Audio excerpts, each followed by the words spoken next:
जय हिंद दोस्तों। एक छोटा सा सवाल और उसका छोटा सा जवाब। आखिरकार ये जो षड्यंत्रकारी महामारी है इसका समाधान क्या है? जिस तरह से अभी केस फिर से बढ़ रहे हैं, फिर से तालाबंदी की नौबत आ रही है, फिर से बेरोजगारी की नौबत आ रही है, फिर से हम लोगों की रोजी रोटी पर अब सवाल खड़ा हो रहा है, तो इन सबसे कैसे बचाया जा सकता है, कैसे रोके जा सकते हैं ये केस? तो वैसे तो बहुत सारे एडवाइस है, लेकिन उनमें से केवल एक ही समाधान की बात करूंगा इस छोटी सी वीडियो में। सहमत हो तो कमेंट बॉक्स में भी बताइएगा, लोगों के साथ शेयर जरूर कीजिएगा, कम से कम लोगों को पता तो चले। तो समाधान सिर्फ इतना है कि देखिए, ये जो केस बढ़ने का जो असली कारण है, वास्तविक कारण है, वो है केवल टेस्टिंग।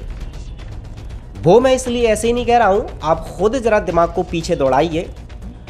और जिस तरह से पिछले महीने मार्च और अप्रैल में टेस्टिंग बहुत तेज़ी से की गई थी, उस समय भी केस बढ़ रहे थे। याद कीजिए, फिर जुलाई, अगस्त, अक्टूबर, नवंबर, दिसंबर के बाद की बात। उसके बाद केस ना के बराबर आना शुरू हो गए थे, क्योंकि टेस्टिंग ही ना के बराबर हो गई थी। फिर से टेस्टिंग की शुरुआत तेज़ कर दी, तो अभी ये पिछले महीने से फिर से ये तेज़ होने स्टार्ट हो गए हैं। और जितनी ज़्यादा टेस्टिंग, क्योंकि अभी आपने देखा कि हर एक सीएम का यही बयान था कि हम अपने प्रदेश में अब टेस्टिंग बढ़ाएंगे। होली से पहले सब लोगों की यही बयान था, होली पे खासकर हम टेस्टिंग बहुत तेज़ बढ़ाएंगे।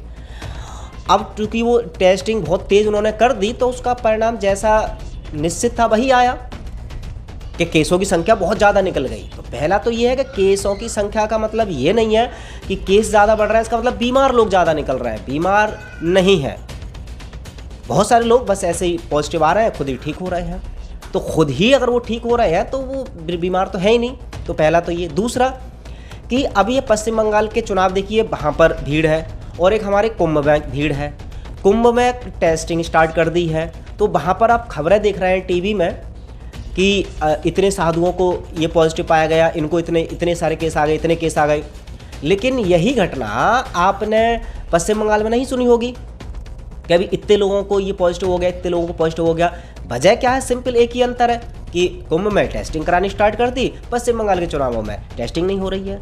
या फिर हम किसानों की बात कर लें तो किसानों की भी टेस्टिंग वहाँ नहीं हो रही है। तो ऐसे में सिंपल एक ही बात है कि अब किसान भाई हैं, वो तो एक दिन की बात नहीं, वो तो कितने महीनों से वहाँ बैठे हुए हैं। तो अब उनकी चूँकि टेस्टिंग नहीं हो रही है, तो उनको ये वायरस भी नहीं हो रहा, और चूँकि ये वायरस हो भी नहीं रहा तो वो स्वस्थ भी है और उनको कोई ज़रूरत ही नहीं पड़ रही है। तो ऐसे में अब किसी को ये वायरस है या नहीं है, लेकिन अगर वो स्वस्थ है, कम से कम अगर आपको टेस्टिंग करानी भी है तो सिम्टम्स अगर किसी के अंदर है, कोई बीमार है, उसकी आप करा लीजिए। जो स्वस्थ आदमी है उसकी जब तक टेस्टिंग आप नहीं रोकेंगे तो ये केसेस हमेशा बढ़ते जाएंगे। और केसेस का मतलब बिल्कुल भी कुछ नहीं है, ये आपको भी मानना पड़ेगा, क्योंकि cases is not equal to sick people. तो ऐसे में सिंपल एक ही समाधान, टेस्टिंग रोकिए, ये षड्यंत्र पूरा तरह से खत्म। मिलते हैं अगली वीडियो में, तब तक अपना ख्याल रखें। जय हिंद।